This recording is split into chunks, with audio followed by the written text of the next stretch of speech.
Hello, everyone, and welcome to an NRCDV Training Institute webinar. I'm Carrie Lippy, and I'm so glad that you're joining us today for Strengthening Our Evidence Toolkit, Transformative Research and Evaluation Strategies to Center Survivors and Advance Social Justice. During this webinar, you are going to hear about research strategies that use a research justice approach. This kind of approach focuses on shifting power so that research is driven and controlled by communities, not researchers.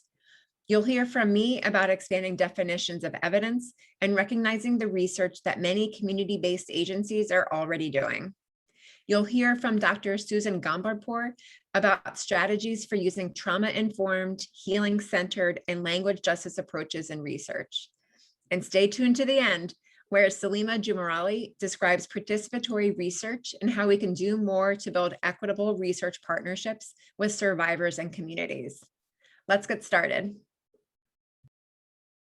Good afternoon, everybody. I am Yvonne Ortiz. I am the Director of Training and Technical Assistance for the National Resource Center on Domestic Violence. I want to thank you for joining our session today. Before we start, I want to also introduce our presenters for today. We have my colleague, Dr. Carrie Lippy, and she joined NRCDV in 2020. She brings with her a wide range of experience in the gender-based violence field, from facilitating support groups in Latinx and LGBTQ grassroots domestic violence agencies to conducting research in the Division of Violence Prevention at the Centers for Disease Control and Prevention. Welcome, Carrie. And also we have Dr. Susan Gambarpour. She is an independent researcher and an evaluator focusing on community-led and participatory methodologies. Dr. Gambarpour has expertise in culturally responsive and equitable evaluation, as well as qualitative and mixed methods research, and is co-author of the community-based Participatory Research Toolkit for Domestic Violence Researchers. She uses a strengths-based approach to building partners' capacity to cultivate evaluative thinking and adapt evidence-based practices. I want to also welcome Salima Jumarali. Yeah, she's a graduate student in the Clinical Community Psychology PhD program at the University of Maryland, Baltimore County. Her research focuses on the mental health and well-being of LGBTQ people of color, community-based participatory research methods, and the needs and experiences of survivors of intimate partner violence. She earned her B.S. in psychology from the University of Miami and her MA in higher education administration and student affairs from New York University. And thank you so much, our panelists, for joining us. And this is really hard for a Latina to say all those big words after 3 o'clock. I just want to say that. So, so thanks to all of you. And please, I think, Carrie, you're going to be the first one. Let me pass a slide. There we go. Thank you and welcome. Great, thank you. And then actually, I think Salima, you are going to start us off, if that feels good. Sure. Yes. Hi, everyone. This is Salima speaking. I go by she and her pronouns. I'm calling in from stolen land traditionally stewarded by the Piscataway peoples, colonially known as Baltimore, Maryland. I'm a light-skinned brown woman and femme wearing a sleeveless navy blue top and a navy blue hijab tied to the back. On behalf of the presenters and not the organizations nor the funders hosting this event, I would like to acknowledge the violence and resistance occurring around the world, particularly the occupation, ethnic cleansing, dispossession, apartheid, and genocide occurring in Palestine.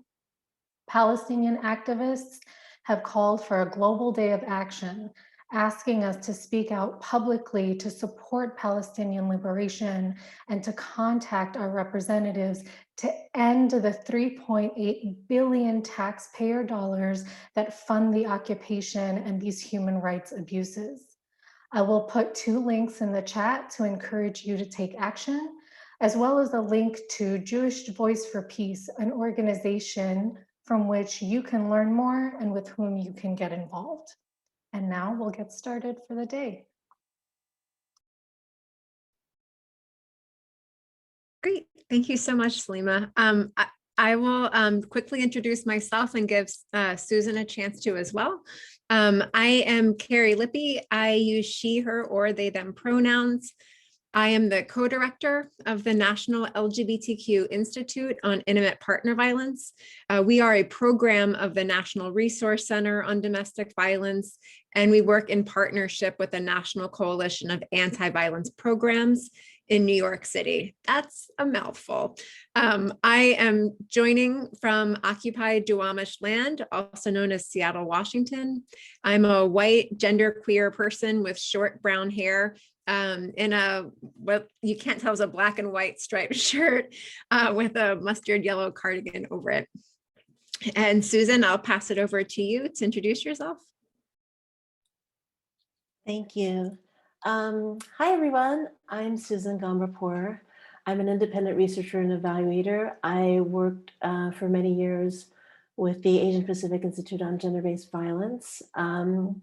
And I am coming from Ohlone land, also known as San Francisco here in California.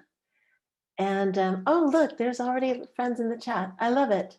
And I'm so pleased and delighted to be with you all today. And I think, Carrie, are you going to, oh, sorry, I forgot my pronouns. My pronouns are she, her, ella, and I am a cis woman, and I am light-skinned, and I'm wearing a black top, which are the only kinds of color tops I own. Okay, so I think that was everything, and now I'll hand it off to Carrie. Perfect. Thanks, Susan. Great. So I'm going to quickly go through our goals for today, which are threefold. We want to explore with you all what research justice is and the underlying values for conducting survivor-centered research and evaluation that advances social change. Two, we want to examine principles and values of trauma-informed language justice and participatory research and evaluation. And then three, be able to learn together some concrete strategies for expanding gender-based violence research and evaluation to be more survivor-centered, trauma-informed, and participatory. Next slide, please. So to start off, it would be helpful to hear a little bit about the research you all are already doing. To shed some light on that research, it'd be great if you could share in the chat box how you think survivors would describe the research or evaluation. Oh, you can go back. Yeah, we'll stay there for a minute. How you would describe how survivors would describe the research or evaluation your agency does. So if you could just chat, put a couple words in the chat, that would be great for how survivors would describe the research or evaluation your agency does.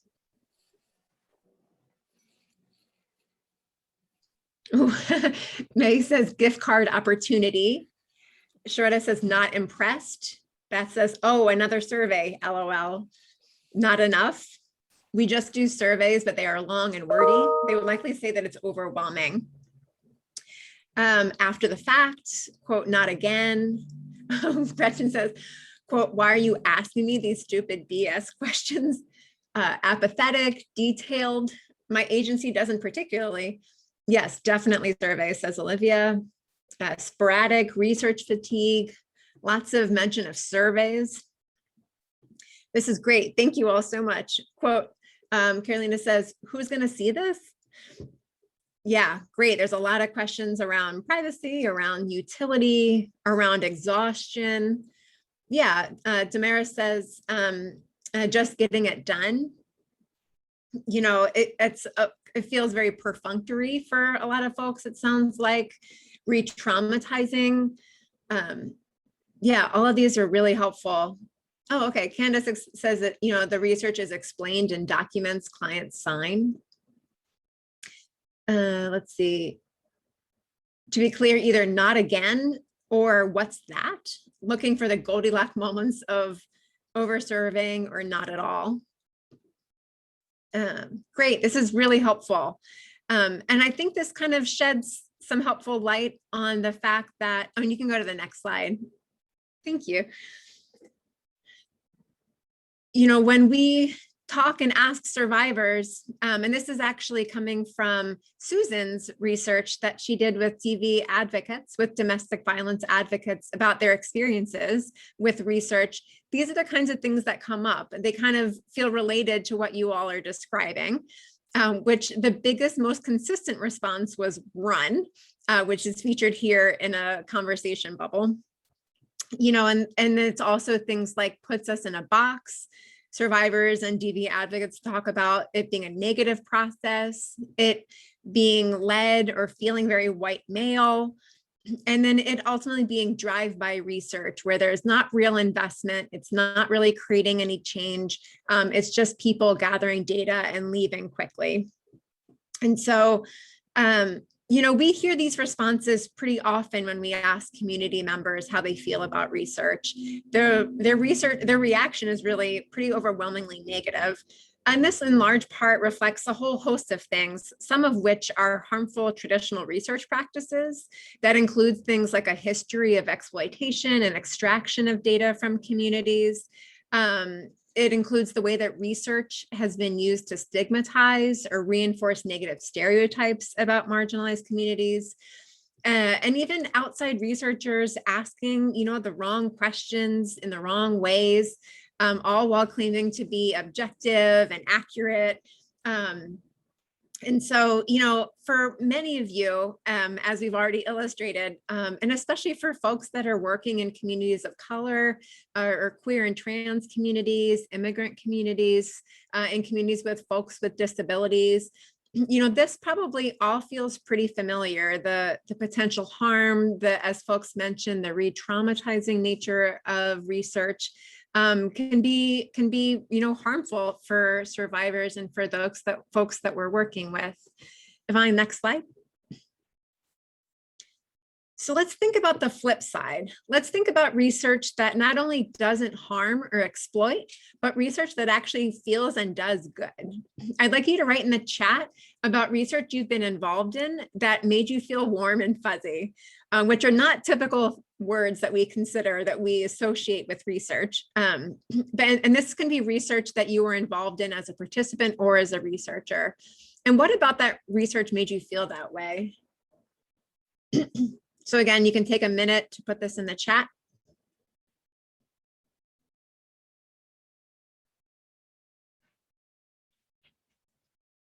Oh. There's not a lot coming in. Oh, here we go. Okay, Ravani says research that centered marginalized voices. Great. Yep. Ravani, you might be the only one. Okay, here we go. Sherry says, we are pulling categorized data on specific abuse incidents and what is happening there. Oh, Kendra says, when I heard my contribution reflected. Nancy explains it can't recall a time that they felt warm or fuzzy. May says, research that gives me space to talk or reflect as an immigrant and also have follow up with the report. Okay, great. Gretchen says, language justice principles, flexibility in how the research is done and the timeline, CBPR principles genuinely at work. Gretchen, I wonder if you got an advance notice of this webinar content. Have you seen our slides? Carolina, immigration attitudes and opinions across states, self-care research, engagement with survivors and community that is relevant and driven by the community. Yes, Chanel says, when it is research that I actually conducted for Black women and girls by Black women and girls that really centered intersectionality. Yes, yes. Our data research will be able to provide transparency where it often does not exist. These are great. Oh my gosh, okay. Yeah, thank you all so much for sharing. For a minute, I thought it was going to be a complete absence of examples, but this is perfect and exactly what we're talking about. You can go to the next slide. Thank you. So yeah, this is really why we're here today, is to talk more about how to do this kind of research that instills joy, centers survivors, and particularly, as folks mentioned here, centers marginalized survivors and advances social justice. You know, a lot of the characteristics that folks describe, we'll be talking more about. Susan and Salima in particular will be talking more about. You know, and so just to explain too, in this image, I'm hoping that we can move from conducting research that harms and exploits survivors, illustrated by the picture of my dog Maeve, looking very skeptical and wary on the left, to conducting research that ultimately energizes and engages participants, illustrated by the picture of Maeve, looking very excited. Next slide. Oh, thanks, Olivia. My dog feels precious as well. So research justice is a framework that can help guide us as we make this pivot towards research that makes us feel warm and fuzzy. Research justice is a framework that comes from the Data Center, which is a POC-led independent research organization for social justice movements. Unfortunately, Data Center closed its doors in 2016, but their work is being shared by a number of different community-based organizations, and their website still has lots of amazing resources on it. So you can still access a lot of those resources, which are phenomenal. Research justice focuses on the issue of who defines and controls knowledge production. Ultimately, this is about shifting power, resources, and decision-making to communities so that research is driven, defined, and controlled by communities. It's about expanding what sources of knowledge are deemed credible and what is deemed evidence. It's also about an explicit focus on systems of power and oppression and how these systems affect the research process, the relationships within a project, and even some people's ability to participate at all. It pushes for greater equity, power sharing, and transparency within the research partnerships, which folks actually, again, mentioned this idea of transparency. And one of the many things that I personally love about research justice is that it encompasses and complements other research approaches and frameworks, some of which we'll be covering today. These include things like community-based participatory research, participatory action research, feminist approaches to research, and racial justice, including language justice, intersectionality, both of which folks mentioned here, and culturally responsive research. You can go to the next slide. We're going to spend some time now going through strategies and considerations when putting research justice theory into practice. These represent three broad areas for folks to focus on to pivot their research towards a more equity survivor-centered approach. The first is about using inclusive notions of evidence and inclusive definitions of evidence. Often when funders or project officers or other folks in power talk about evidence, they're really referring to particular kinds of research evidence, things like randomized control trials and other research with so many internal controls that it can be hard to kind of see how they apply to the real world. There are several different evidence frameworks, however, that kind of push back on this narrow definition of evidence. Next slide. So one of the frameworks actually comes from the Centers for Disease Control and Prevention, of all places. They situate research evidence as simply one of multiple forms of evidence, and they refer to it as best available research evidence, as shown in the green circle. Alongside this research evidence, they say folks should be recognizing experiential evidence, which is in the purple circle, and is based on people's insight, understanding, and skills accumulated over time. And then in the blue circle, they also recognize contextual evidence, which is knowledge about a particular context or community. Yvonne, you can go to the next slide. So the data center, again, the beloved data center, provides a similar and more community-based framework around this idea of multiple forms of evidence. Their framework includes, again, that sort of mainstream knowledge that they define as published facts and data produced by researchers that are usually outside of the community. And then they also recognize experiential knowledge, which is in that purple circle, which is, that again, that lived day-to-day experience, the things that we know and have learned from living and dealing with issues that impact our lives. And then in that blue circle is cultural and spiritual knowledge that they define as cultural practices and wisdom passed down through communities, often through shared cultural and spiritual traditions. Ultimately, the emphasis of both frameworks is to recognize that research evidence is only one type of evidence. There are other ways of knowing, through your experiences and your deep knowledge of your culture and community that should also be considered evidence and should be considered at least on par with research evidence. You can go to the next slide.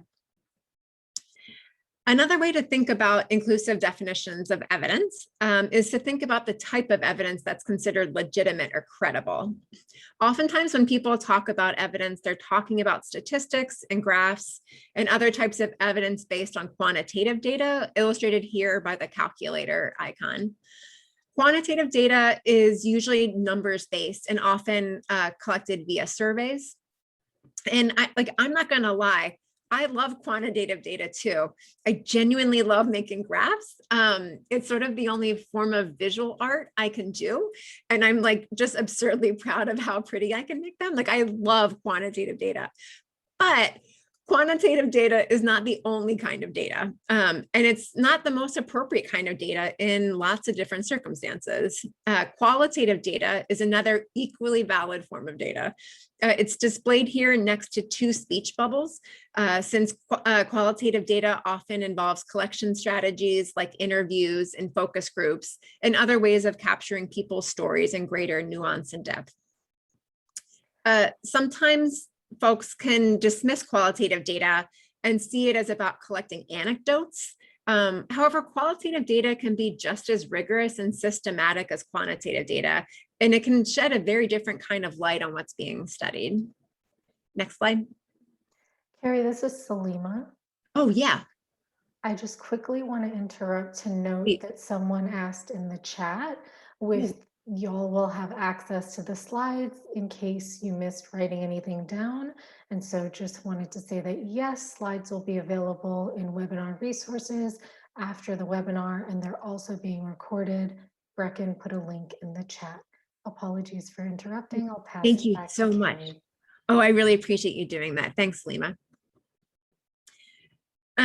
Great. So, these narrow definitions of evidence and, questionable notions of credibility of, academia being the only credible, source of knowledge can sometimes result in community-based agencies believing that what they're doing is not real research and they're not, or they're not building real evidence.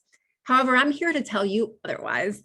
Community-based agencies are collecting data all the time.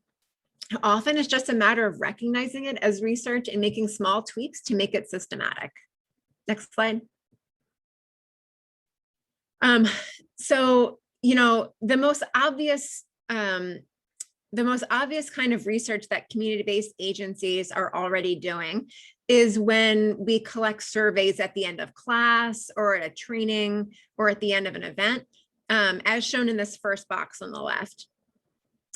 Often this is done because our funders require it. And so we reluctantly collect this data and then provide some hopefully small amount of data back to funders, and then, are able to kind of continue our funding as a result of that. And many of you have probably recognized that this is some kind of research, though the ultimate utility of it for your organizations might be pretty limited. However, there are definitely ways that you can tweak the survey questions you're asking to be able to answer questions your organization has about its programming, its effects on participants, whether it's meeting the needs of communities, et cetera. As shown in the second box, you could collect the data, enter it into a database, summarize it, and then ultimately that moves you to the third box, which is that you can use that data and use that information for different kinds of evaluations. So for example, if you're asking about what worked well or what to change about the class for next time, you could be conducting process or implementation evaluation essentially. And if you're asking about what participants learned or what they might change because of the class, you could consider it an outcome evaluation. As shown by the picture of my dog Jackson at the bottom, you could basically transform regular everyday actions that your organization takes into research and evaluation, as shown by my dog Jackson wearing glasses with research over his head. Next slide. Another example of what you're already doing as being research is debriefing with co-facilitators after delivering a class or training. This is probably something all of us do after we give a presentation or a training. And we actually haven't talked about it yet, but I'm hoping my co-presenters and I will be able to debrief after this webinar to talk about how it went. However, as the same picture of my dog Jackson illustrates, this action too can be considered data and be transformed into research. By writing notes of what you all discussed during your debrief and being able to, I think that went back, Yvonne. Ooh, in the forward, yeah. Ooh, one more, there we go, yep, thanks. So if you're able to write notes of your conversation, summarize what worked and what didn't work, what you've actually done is done a process or implementation evaluation. And so you're ultimately evaluating how the thing went and then making changes based on that. So again, this is very straightforward. Most people are already doing this, but we don't always consider this evidence or research. Can you go to the next one, Yvonne?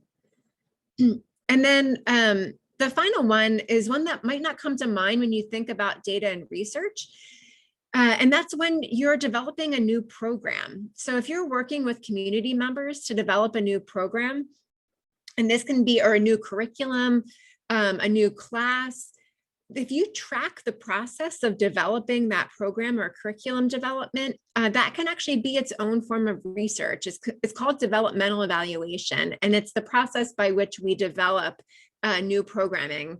And so the way that you do that is you can just track meeting attendance, you track decision-making process, and you write down meeting notes, and you're basically tracking the decision-making process by which this new program is developed.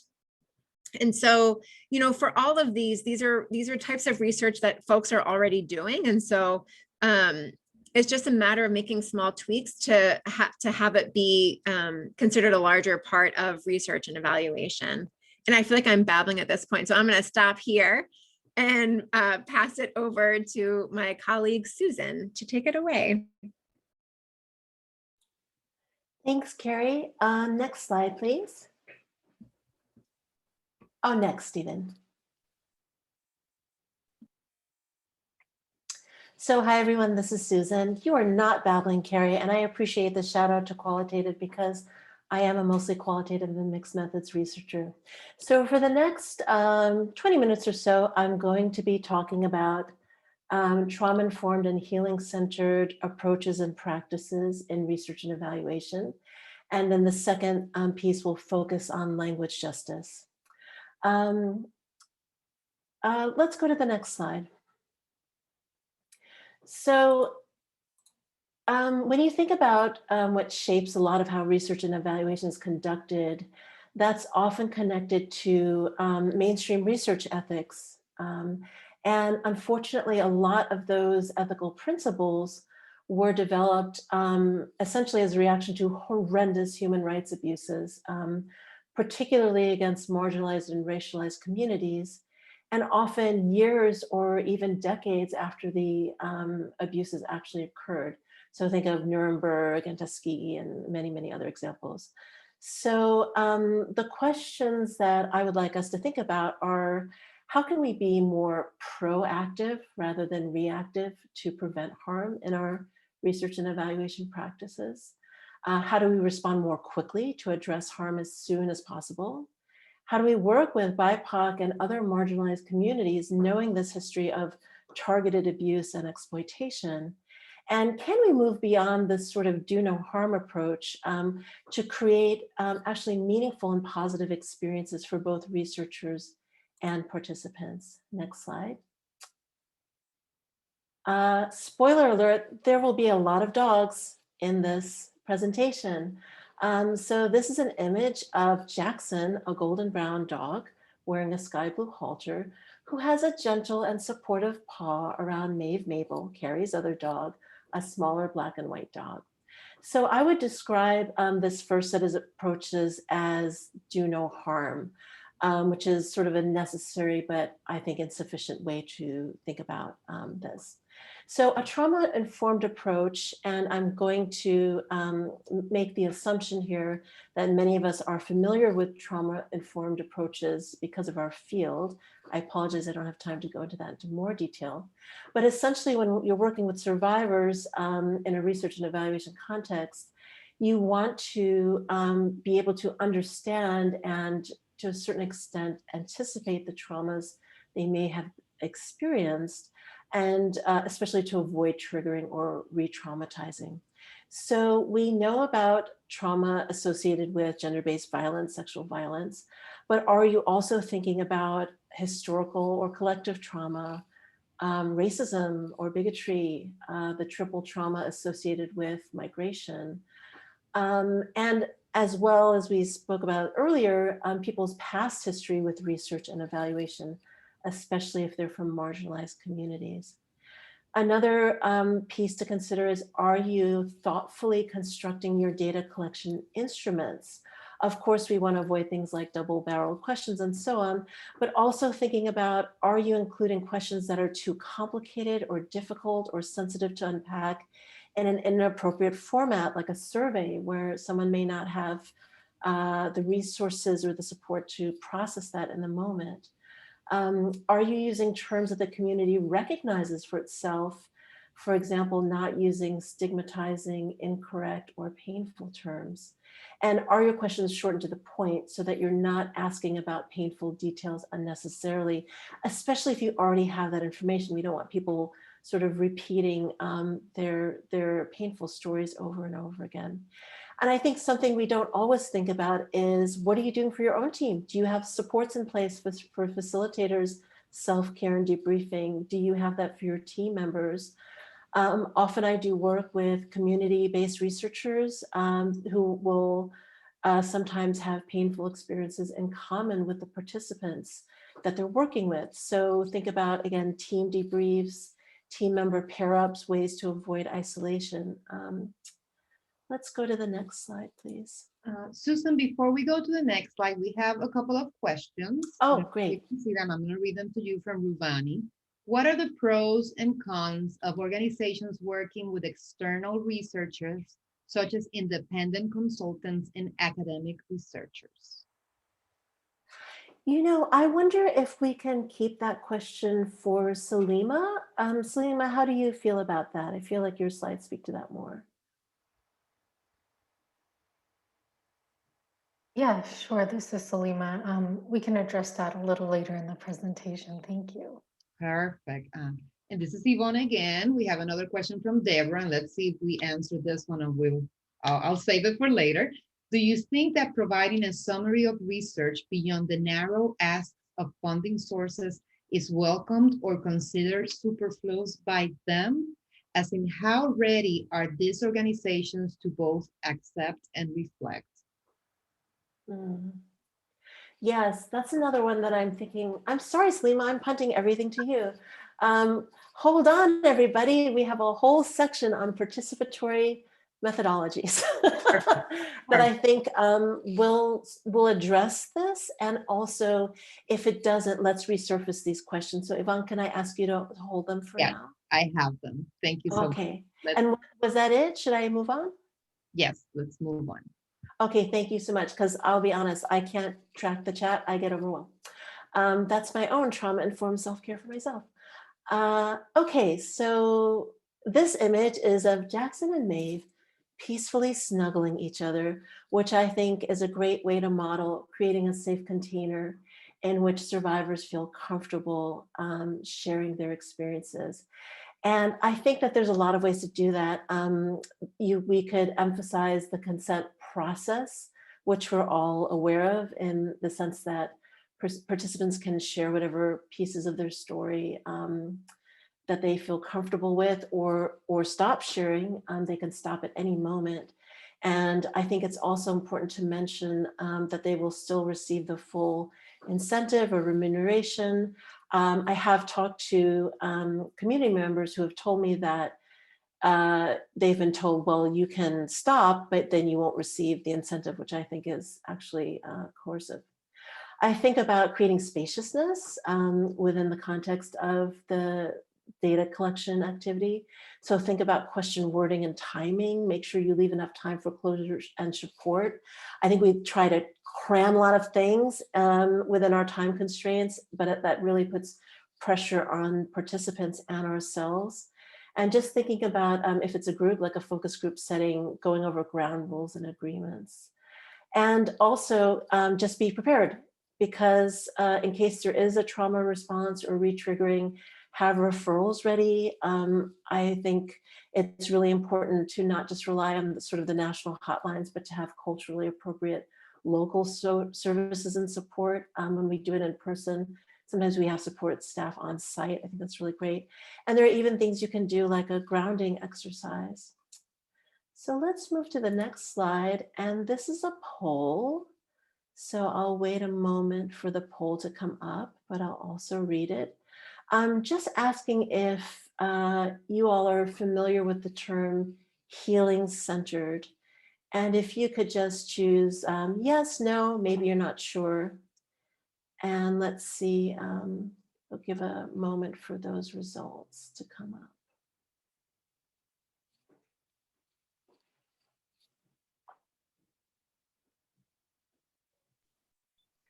Also, while we're waiting, this is Carrie. I don't know if the tech team can support in bringing up Susan's video so we can see Susan while she's presenting.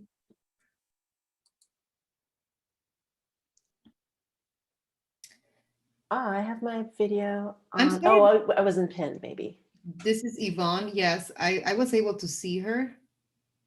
So Oh, okay. Maybe it was just mine. Sorry. yes, maybe adjusting your view, and for all of our friends that are joining us, just try to adjust your view. Yes, okay, Rubani. So they were seeing you. Great. And I'm sorry, I can't see the poll results. Did we get results from that? Yes, this is Yvonne. I think some people are still voting, but we have 38%. They said yes, 34% no, and 28% I'm not sure. Okay. I'm so glad I asked. Okay, so really a mix of reactions. So again, we don't have time to talk about healing-centered approaches in depth, but I do want to just refer you to Dr. Sean Ginwright, who described a healing-centered approach as one that moves beyond what's happened to you to what's right with you, and views those exposed to trauma as agents in the creation of their own well-being, rather than victims of traumatic events. It is an asset-driven approach and aimed at the holistic restoration of people's well-being. So I'll just leave that there for a moment, and we could share some resources about that later. But I do think it is important for our field to shift from this more sort of deficit-focused, trauma-informed approach, almost like, what's the worst thing that ever happened to you, to a strengths-based, healing-centered approach, which is more about looking at the totality of a person's experiences, including their strengths, their joys. And that conversation is happening now. It's especially in the education and youth development fields, but it is beginning to emerge in our field as well. And I think that that's a really great shift for us. Let's go to the next slide. So this is Maeve craning her neck up and joyfully looking Jackson in the face, which helps us explore the question of how we're not only avoiding doing harm, but are we also creating a positive experience for participants and our team which is again trying to get more at the healing-centered approach. I don't think we often think about beyond just sort of being neutral or not creating harm. But if we can think about small things, just like participants' care and comfort, things like providing culturally appropriate food, and other things like art materials or toys. These are all things we've provided at our sort of research activities. Include cultural and healing practices if you can. Provide meaningful incentives, often ones that are thought of by the community themselves, community members themselves. And even simple things like showing gratitude, following up on what you promised to do. These are all ways to turn a research experience into a more sort of positive and even joyful experience. And again, thinking about facilitators and teams self-care. I also wanted to mention that sometimes for survivors, particularly ones who are isolated, when you have something like a focus group, it's not uncommon for folks to ask to keep meeting even after the focus group is over, as a way for them to continue to connect with each other, not in a focus group setting, but in a support group or even a social group kind of setting. And it's good to lay aside some funds in case there is a way that you can support something like that. And another thing that we've been doing is building in community mobilization elements into the work, such as questions about how folks might want to participate in the future, either in their community or in other research and things beyond the research. So let's go to the last slide in this section. This is an image of Maeve, who is wearing bright green booties and not liking them, and has her eyes closed in a wince, which is sort of the face I think of when I think about what we do when harm has happened despite our best efforts. And this is really tricky because a lot of this has to do with creating the conditions to prevent this from happening in the first place. But if it does, I think we're all familiar with the different sort of information procedures, especially on consent forms, that tells participants exactly who they can contact. But I think we also sometimes neglect the training of staff to make sure that they're ready to handle those contacts when they come in. And also thinking about how do we address that harm as soon as possible and involve the person who was harmed in the process of thinking what they might feel might be a fair resolution or a way to move forward, bringing in some learnings from restorative justice, for example. And then I think it's important to acknowledge what could be happening to the community outside of your project. This was certainly the case with several of my research projects after the 2016 election. Boy, right in the middle of that, the communities that I was working with had a very strong reaction and feeling of harm, of targeting.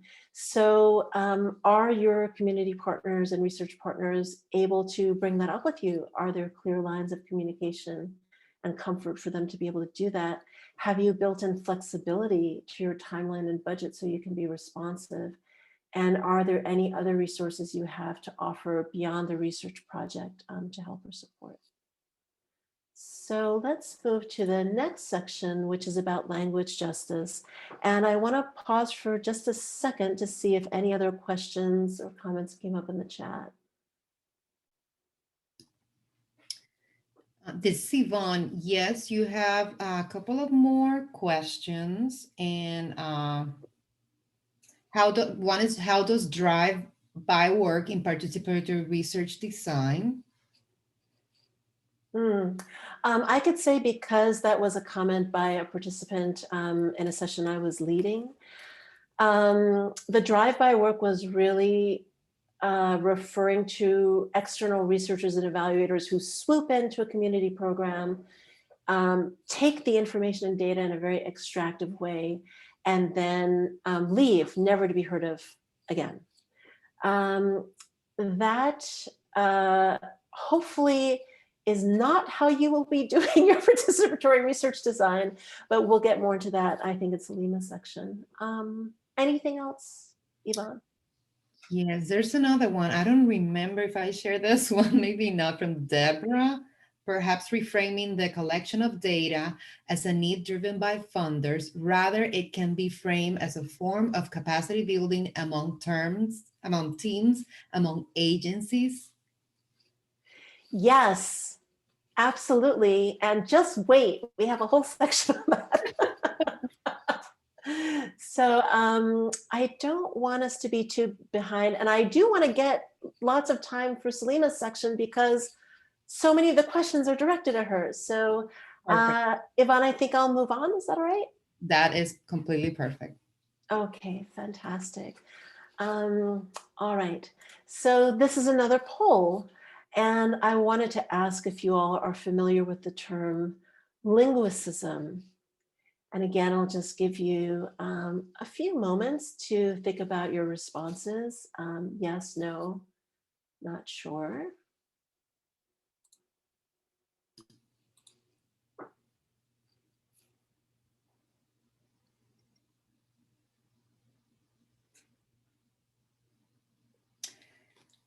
This is Yvonne again, and I'm going to read them to you just in case if you can't see them. So we have C, yes, 19%, no, no, 65%, no estoy segura, not sure, 16%. Okay, thank you so much, Yvonne. So then I will spend a little bit more time covering this content since folks are not really familiar with it. Let's go to the next slide. So linguicism is a term coined by Tova Skutnab Kangas, and I apologize if I'm mispronouncing her name, that mirrors other forms of oppressions and isms that many of us probably are already familiar with, such as racism, sexism, ableism. In this case, it's discrimination specifically based on language difference. And you will notice that the highlighted words in this definition refer to an unequal division of power along the lines of language. And if we go to the next slide, this is a selection of headlines, and I'm not going to read them all, but what I will say is that these illustrate that language oppression often intersects with other forms of oppression based on identity, particularly race, religion, immigration status, disability, and that those intersections can compound experiences of marginalization and oppression. So while these headlines, I pulled them from a couple of years ago, they are both in keeping with ultra current sentiment. And I'm thinking of, for example, the Stop AAPI Hate hashtag movement, which has surfaced so many of the violence directed against AAPI folks, particularly when they're speaking languages other than English. But this also harkens back to really deeper parts of US history, not just US history, but that's the context we're talking about today, including colonialist, racist, and xenophobic patterns. Just as a few examples, we have the suppression of the indigenous Olelo Hawaiian language for over 80 years, boarding schools where Native children were severely punished for speaking their languages, and enslaved folks who were forbidden from speaking African languages because white slave owners feared they'd be able to plan uprisings. So we have a long history of linguicism in our country. And let's move to the next slide. Again, this is just some reflection that you can do in the chat box. So those headlines talked about in a more general way how folks may be targeted or experience violence and oppression based on language. This is now, if you could just think of an example and write it in the chat box, how do you think that linguicism might affect survivors of gender-based and sexual violence? I'll wait a moment just to see if some thoughts emerge. And you could say it can be short. You don't have to give a long response. Yes, so Carolina says could intensify the trauma. Karen says translating documents with no cultural context. Not all words or concepts have an exact translation. Yes, in fact, that is the beauty of language, that it has baked in culture, including concepts that other cultures may not have. Deborah says absolutely impacts access to services. Rubini says an abusive partner might speak the local language more fluently or have more power. Katie also says it reinforces power and control dynamics. Meryl talks about lack of access to resources and services because agencies and service providers don't have appropriate translation options or people can't understand them, leading to further isolation. Patty talks about confusing. May talks about not providing interpretation and translation while collecting surveys. And we have many more. And I know we're short on time, so I apologize that I won't read them all out. I think in general, we talk a lot about how it damages connection to culture, diminishes or eliminates accessibility to both services and to being able to connect. Yes, a lot of just sign here situations Carolina speaks about. So let's talk about, again, how do we address this? What is a framework that will help us address that? Let's go to the next slide. So how do we fight linguicism, right? One way is to use language justice approaches. Language justice is an evolving field, so its definitions are also evolving. So I've just given a couple from some leaders in the language justice movement. This one focuses on rights and self-authenticity. Let's go to the next one, which focuses on power, oppression, and resistance, and democratic participation. So if we go to the next one, I think we're running short on time. So I would love to hear how you all practice, think about how we could practice language justice. And please feel free to include those in the chat box. But I'm also going to just highlight a few, and especially for folks for whom this is sort of a new concept. So let's go to the next slide. And these slides are just going through very familiar stages in research and evaluation. So if we talk about planning and design stage, again, there are a few different ideas here, but I want to focus on the idea of budgeting time and resources. And let's go to the next slide. So this is an image that shows a group of 5 Asian, Latinx, and Indigenous women who are wearing interpretation headsets and listening while one of them tells a story. So in terms of time and resources, it's not just about interpreters and translators, but budgeting for interpretation equipment and also time. So this was a trilingual space, which meant that we didn't think about this, but even though we had simultaneous, meaning sort of UN style interpretation, we still had to wait for interpretation, in this case, from Spanish to English, and then to ASL, because the ASL interpreter was not trilingual. That is a true unicorn interpreter if they know ASL, Spanish, and English. So just something to think about. Let's go to the next slide. In the data collection and analysis piece, I think a couple of the key things are decentering text, which is often very difficult and uncomfortable for us as researchers and evaluators, and also having the analysis in the original language. So let's go to the next slide. In this image, it shows an assemblage of art materials, including photos of objects and people of various races, genders, and ages, cut out colorful hearts and pipe cleaners shaped into the people forms. So in this activity, we provided the art materials and we asked the community teams to use visual images, either found or created rather than text, to describe their project, and then we asked them to present on their creations with simultaneous interpretation and note-taking. And if we go to the next slide, this is important to think about language justice when you're the analysis stage. So this image shows a woman wearing an interpretation headset who's reading colorful pieces of paper taped to a window that have writing in English and Spanish on them.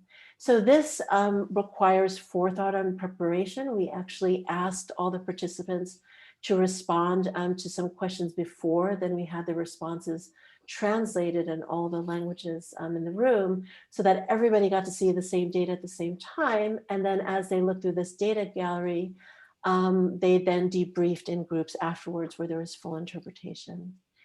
And let's move on to the next stage, dissemination. Next slide, please. It is obviously important that all products are in the community languages as well as using communities' preferred formats. If we move to the next slide, this image is an example of a graphic recording in Spanish, which has colorful pictures and icons accompanying the text.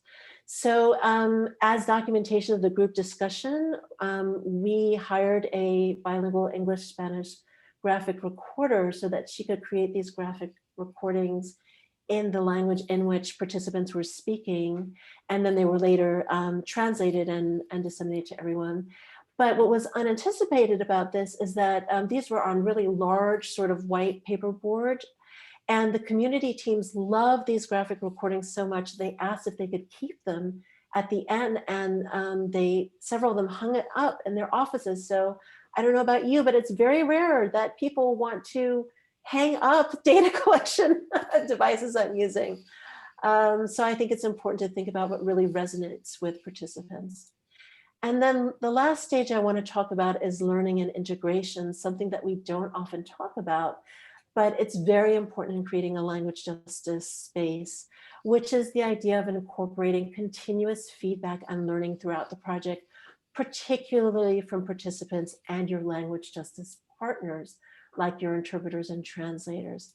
And if you look at the next slide, which is my final in the series, I'm just gonna ask you to guess. Now, this is an image of a wall covered with dozens of stickies in different sizes and colors with writing on them in English and Spanish. I want you to guess what, sort of like, what's wrong with this picture in a language justice context? What do you think was the feedback that we got from our interpreters who were also doing the translation for this? As we had something like 20 participants go up and simultaneously write all of these post-its. Yes, Amy, it is very text-centric, and also who can possibly translate all of this and keep pace with the activity? Yes, too much information, visual-centric. Yes, English text is larger than Spanish. Spanish ended up being sort of crammed in the corner. These were things we just didn't think about. This is such a classic sort of post-it activity for researchers and evaluators. And yet it didn't really occur to us beforehand until we got feedback in the moment. So that is for this section. I'm sure you have many more ideas and questions. I do want to hold questions now just to the end, because I really want to make sure that Salima, who is our next presenter, has enough time, and she's going to talk about maximizing participation, which you are all intensely interested in from your questions. Go ahead, Salima.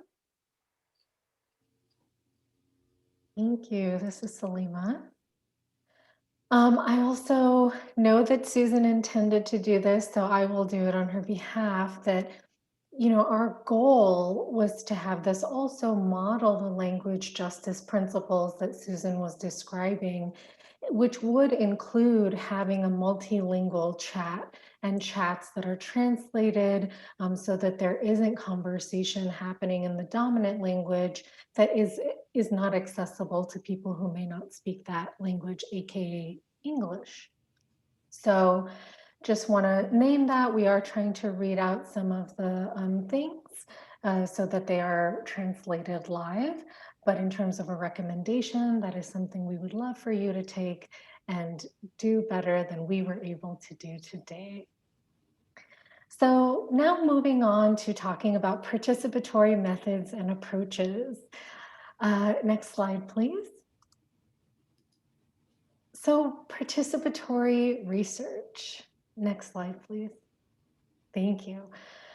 I apologize that I don't have a lot of polls and interaction. I was a little worried about time. So please drop in the chat if you do know about participatory research, which I saw that many people mentioned already. If not, if it is new to you, please note that in the chat. So participatory research is an approach to research in which researchers and community members share power, resources, and decision-making at every level of the research process. I see a few people saying that they have some familiarity, but at least one person says in the chat, it's new to me. So next slide, please. I'd like to invite a brave soul, any language. If you can unmute and share, how have survivors been included in the research and evaluation work that you do? So I will mute myself, and if one person could share, I would love to hear from you.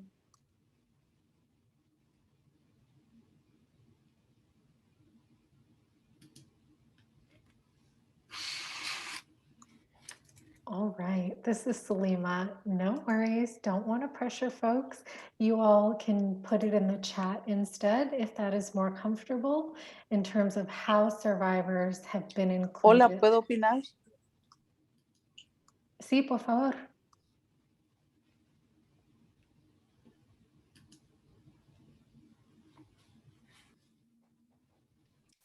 La escuchábamos, si puede hacer su pregunta. No, solamente quisiera hacer un agregado y asegurarme que los intérpretes estoy con la interpretación. Una de las cosas importantes de la investigación participativa es de que con las sobrevivientes es que se investiga lo que interesa y lo que es de necesidad para las mismas sobrevivientes, ¿verdad? Son ellas quienes ponen la agenda de lo que se debe investigar, lo que se debe comprobar científicamente, y no es la academia o la institucionalidad. This is Salima. Thank you so much for sharing that.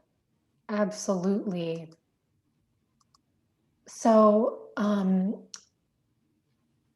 I want us to consider that survivors are often engaged in research and evaluation as participants, where they are completing many surveys, as you all noted, but I imagine that they've been included in other parts of your processes as well.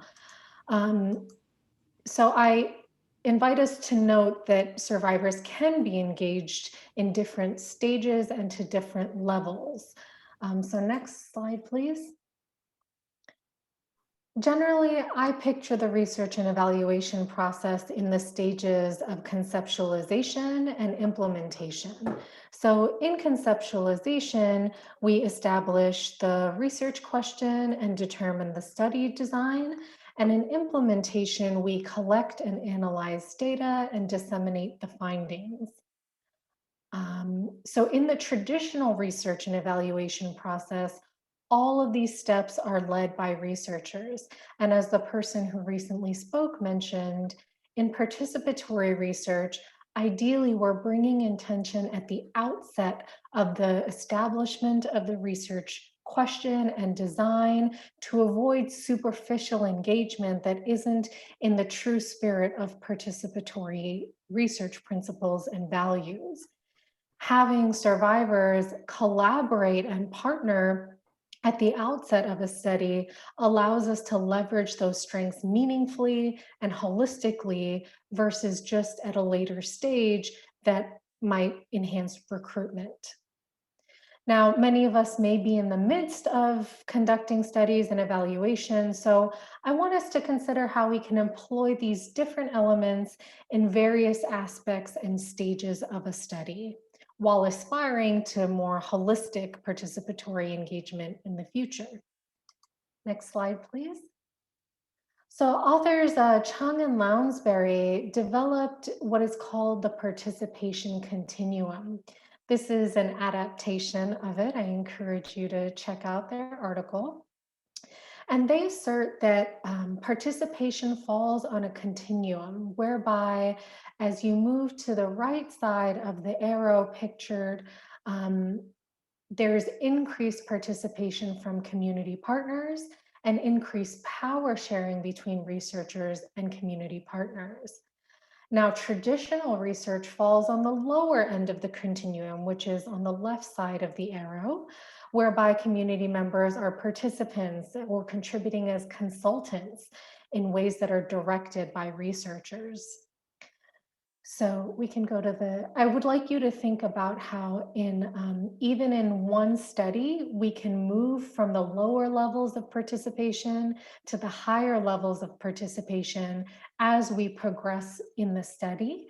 And at the end of one study or an evaluation, we can have built the partnerships necessary to start a new project from a fully participatory place. Next slide, please. So in the lower participatory engagement end, researchers are the ones controlling and owning the process and the products. They're directing community feedback and sharing what they determine to be appropriate aspects of the research process. As I've already mentioned, community members are subjects of the research. Next slide, please.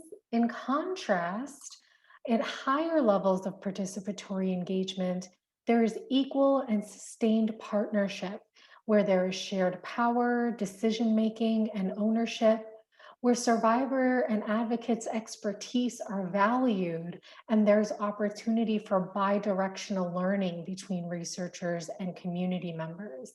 And the project reflects the goals, values, and strengths of the community. So participatory research really calls us to move toward the higher end of the spectrum, where there's increased mutual transparency, trust, and relationship building, as well as shared ownership of process and products. So a reflection question, next slide please, that I'd like to pose to you all is, how can you increase participatory engagement in your work? And if you can put any ideas in the chat, I'll take a moment to look out for those. And feel free to share any challenges that you've experienced in increasing participatory engagement in your work. So Cassie says incentives, as in it's difficult to find incentives to increase participatory engagement.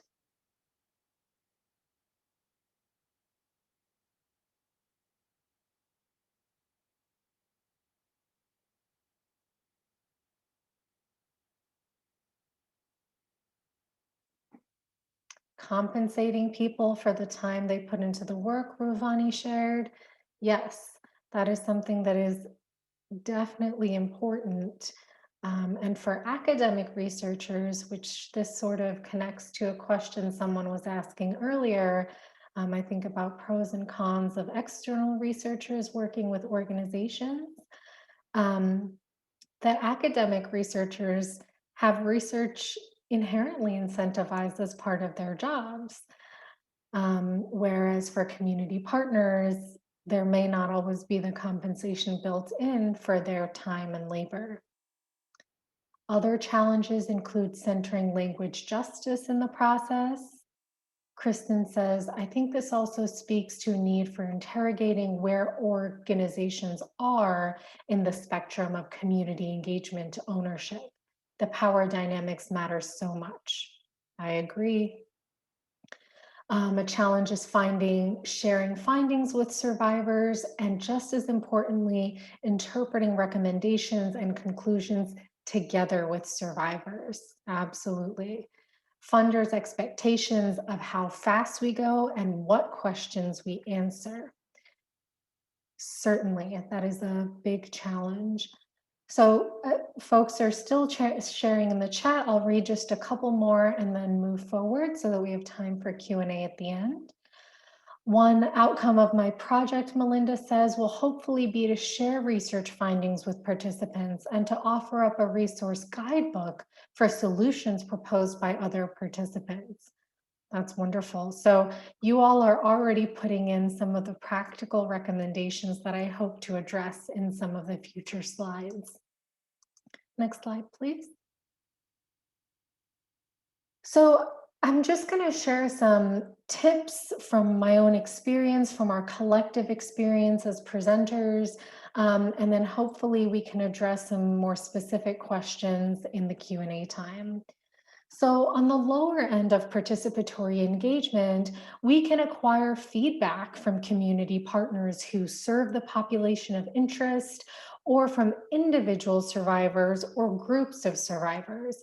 Now, as we've mentioned, this can happen through focus groups, forums, presentations, and that can be for any aspect of the research process. You can establish an advisory board, and again, that can be of individual survivors or of survivors who are part of one particular community or organization. You can conduct cognitive interviews with survivors and advocates to evaluate measures and procedures, particularly for cultural relevance and for language justice. As someone mentioned earlier, that translation is not just about words, but concepts, constructs, and cultural meaning. Next slide, please. So I want us to note that in that lower level, researchers are still the ones holding the power and the control, which I hope is salient for us in the gender-based violence research field, or just field. And more to move closer to a higher level of participatory engagement, some tips include engaging survivors to support with recruitment, training them to contribute to data collection and analysis, or collaborating with survivors to establish recommendations in response to study findings. You'll note on the slide that I cited Adams and colleagues. They came up with an expectations to change process, and there's a paper outlining how to move through that kind of process where you have study findings and survivors can select the ones that are most salient and establish what kind of recommendations and action projects should be done in response to those findings. Next slide, please. And now for the remainder of the time, I'll be speaking, I'm going to focus on how to increase our participatory engagement to that higher level of the spectrum. So building relationships with survivors and community partners to collaboratively address an issue affecting the community requires prioritizing cultivating trust with and among survivors and advocates alongside researchers. We, as researchers and evaluators, need to be prepared to share transparently all aspects of the study, to receive feedback on any and all elements, including consent forms, mandatory reporting, and confidentiality procedures. Discussing our mutual expectations, capacities, interests, strengths, and needs. Because what survivors sometimes bring to the table may not be what researchers are entering in with.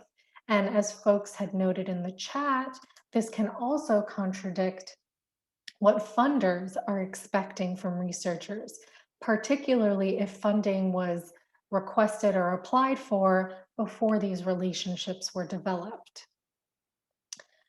No problem. Someone says that they have to leave. They have another meeting. Again, the recording will be available later. Thanks for letting us know. Thanks for joining. I also, as researchers and evaluators who might be associated with institutions, academic or otherwise, we're connected to resources and need to be creative around how we can leverage those resources to build the research skills and capacities of survivors and advocates, and to collaboratively identify what topics we work on and how. Next slide, please. So from my experience, developing an infrastructure for continuous feedback and relationship building is so critical. This can include as simple as check-ins at the start of every meeting that prioritize the humanity and lived experience of people beyond just the work and the labor. It looks like collectively establishing group guidelines where we ask everyone in the room, researchers and community partners, what they need to be able to fully participate and contribute, how we will handle conflict, how we would notice tension. Sharing facilitation, meaning that just researchers and evaluators aren't the only ones leading meetings, that community partners are setting the agenda as well, contributing their expertise, history, knowledge, information, and context. Another tip that comes from one of our community partners is creating a feedback form. Groups move through different stages. There's like the forming, storming, norming. I don't know who to cite for that. But in the beginning, relationships can go through a honeymoon stage where people feel really connected to each other. And later on, when conflicts and tension arise, it can be difficult to surface that, particularly if you hold less power in the group. Feedback forms allow for people to have time to reflect after a meeting or a session and to share that information, potentially anonymously, so that that feedback can be addressed for future meetings and sessions. Next slide, please. For the data collection and analysis process, we talked about as presenters, participants and researchers using in-language concepts and codes, particularly when doing qualitative analysis. Community activists have used retreats for collective sense making of data they've collected, such as interviews with survivors of childhood sexual violence. Discussing anticipated findings across groups, that survivors and advocates may have insights of those anticipated differences that can shape and create the lens that we take toward analysis. Ultimately, community partners should be the ones setting the analytic frame. How should we interpret this information? How are we making sense of this? Recalling what Carrie presented on earlier, that there are different forms of evidence and different forms of meaning making. Next slide, please.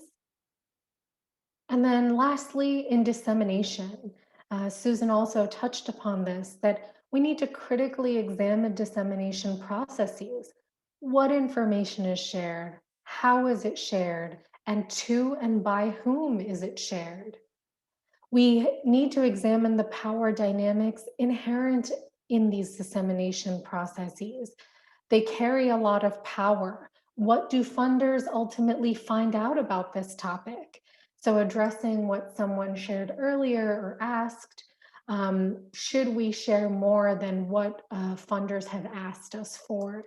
And I would say that to a degree, that of course it depends to a specific project and context, but generally the two things I think are important are, one, the frame of how we talk about these things. So for example, when I did work with an academic researcher doing research on youth involved in the juvenile legal system, as foundational as language, are we using terms like offenders as terms like delinquents that are common in the academic literature and familiar to funders, or are we simply like reframing that kind of language in how we're presenting back our findings, that these are youth, these are young people, these are youth involved or targeted by the legal system. So I do think that sharing around those kinds of findings is necessary to start raising awareness amongst funders and pushing them to consider how and why they should be funding more expansive work. This also ties to authorship and how people are credited, who leads the authorship, whether it's writing and publication or image creation and presentations, and working in partnership with survivors and advocates to prioritize what information is shared. Is it being shared in culturally relevant and accessible ways that caters to the literacy levels of the community and context? I'd love to emphasize using design and technology for accessibility, both in terms of language justice and also in terms of disability justice. Sometimes findings have been released as a video rather than a report. This does require consideration of resource allocation, which can be more intensive, particularly when funders and workplaces are emphasizing written products. Some creative ideas that I think are worth noting include having a website where information is shared, where community members can respond back to give feedback on the findings and to share actions that they are taking in response to the findings. I'm thinking about different health surveys that have been done for LGBTQ youth, and the creative ways in which even after the study was over, the findings were interacted with, action projects led to continued research and evaluation.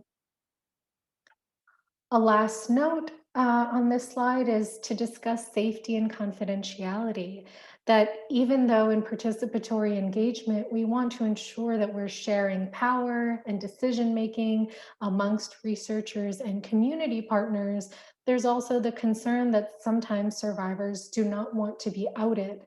And so again, engaging creativity in how to credit folks while also not necessarily outing them. We've discussed options like pseudonyms, incorporating people's affiliation with an advisory board rather than their personal job as a means of protection. Ultimately, survivors know what is best for them. One other note I wanted to make before I forget, but I'm already forgetting, is consensus decision-making. I didn't note it on the slide, and I'm happy to send as a follow-up resource. You can Google that. It's a form of decision-making that is different than democratic processes. Democratic processes are majority rules. Depending on who's represented in the space and who's minoritized in the space, that still perpetuates uneven and inequitable power dynamics. Whereas consensus decision-making engages people to use a thumbs up, that's enthusiastic support, a thumbs neutral, which is I'm not enthusiastic, but I will not block this decision from moving forward, or a thumbs down approach, that is, even if one person is thumbs down to block a decision, then conversation must continue until compromise is reached. That is collective decision-making, and it's just one model of sharing power. Next slide, please. So I know that many of you are already invested in participatory engagement, and it's new for others. So I will say that there are some considerations to taking the next step in increasing participatory engagement. That includes, what is the capacity of all the partners involved? Is there funding and compensation? Are there opportunities and avenues to acquire that funding and compensation to ensure equal compensation for labor distribution? What mechanisms allow for shared power and decision-making?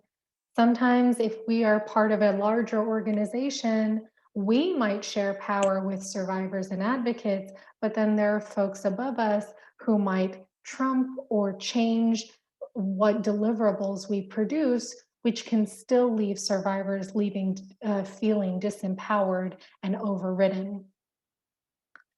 Skill building and sharing, we are not taught how to navigate conflict, how to facilitate meetings, how to develop relationships and trust. It's talked about, but in terms of the practical elements, we have to be honest about our gaps and areas to build our own capacities in order to engage in this in a way that is authentic and sustainable. So I will end, next slide, with sharing some questions for reflection for everyone, which is, where can you increase participation and how? Are those most impacted being centered in the research process? And if not, what shifts need to be made? How are resources and decision-making distributed? And how can you transform power dynamics? So I will pass it back to Carrie to wrap us up. Thank you all so much. Great. Thanks so much, Salima. This is Carrie.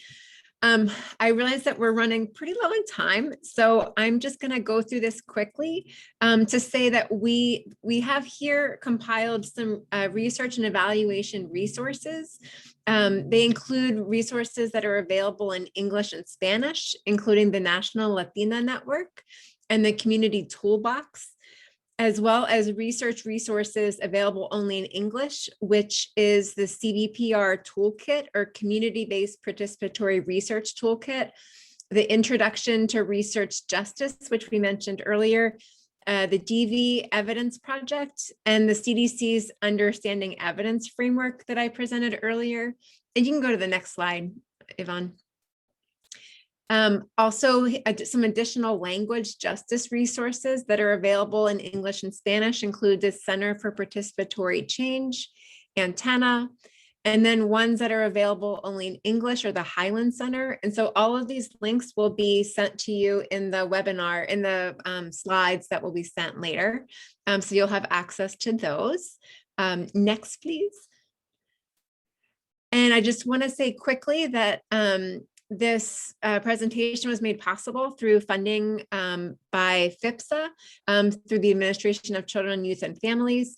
And the views and opinions expressed are not, do not necessarily reflect those of our funding agencies. Next. And we have only about 2 minutes for questions. I don't know if it makes sense to try to cover those quickly, or if Yvonne, you have other things that it would be helpful for us to, or that are needed for closing. But could you actually go to the next slide as well? Sorry. These are just, this is our contact information for Susan, Salima, and myself. Should you want to reach out to us? This is Yvonne. What I can suggest is, although we have all of your questions and they will be shared with our presenters, you can also add your question to the survey that it's going to be prompted at the end of this presentation. And I'm the one that gets all that feedback, so I'll be sure to send that information to our presenters so that we can keep in contact. As Brecken mentioned before, you will receive a copy of this presentation, all the resources that they mentioned, the PowerPoint presentation, the recording of the webinar, and thank you, Kelly. This was an amazing presentation. So they will be housed on Bonnet, and she will be putting that information in the chat. So that's all the time that we have. So thank you to Carrie, Susan, and Salima for a great presentation. We were just, this was a great information. Thank you to our participants because you were so engaged. I want to also give thanks to our ASL interpreters, our Spanish interpreters, wonderful, our captioner, and all of NRCDV's team that have made this webinar possible. Please follow us on social media and let's continue the conversation. Any last thoughts? Anything you want to share with our friends? Just thank you so much. Thank you so much for participating and being here today. Really appreciate it. Thank you, everybody. Hello again. Thank you for sharing your time, your energy, and your work with us today. I hope that you were able to take something away with you from today's training. If you have resources that relate to this training, or if there is a topic that you would like a future training on, please share in the comments below. You can find more information and links to resources for this webinar in the description below. And as always, like and subscribe to our channel for more videos. Thank you.